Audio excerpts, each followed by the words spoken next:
నాగరాజు గారిని అయిన తర్వాత గంధం విజయ్ చందర్ గారిని ఈరోజు అరెస్ట్ చేసి మెజిస్ట్రేట్ ముందు హాజరుపరచడం జరిగింది.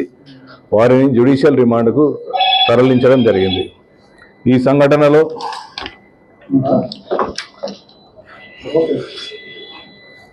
గాయపడ్డ అంటే సఫకేషన్ తోటి గాయపడ్డ శ్రీ తేజ అబ్బాయి ఇప్పుడు హాస్పిటల్లో సూపర్ స్పెషాలిటీ హాస్పిటల్లో అతను చికిత్స పొందుతున్నాడు. చికిత్స జరుగుతున్నది. ఇంకా దీనిలో ఈ కేసులో పరిశోధన కొనసాగుతున్నది. దీనిలో సీసీ ఫుటేజీలు అయినాక అక్కడ ఉన్న సాక్ష్యాల ఆధారంగా సంఘటనపై పూర్తి స్థాయిలో న్యాయ నిపుణుల సలహాలు, మా ఉన్నతాధికారుల సలహాలు తీసుకుంటూ దీనికి ఇంకా ముందుకు సాగుతుంది.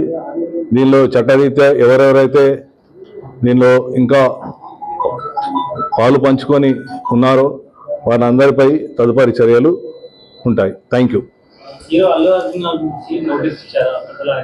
న్యాయ నిపుణులు మరియు మా యొక్క సీనియర్ ఆఫీసర్స్ దాని మీద జరుగుతుంది. చట్టం ముందు అందరూ సమానమే.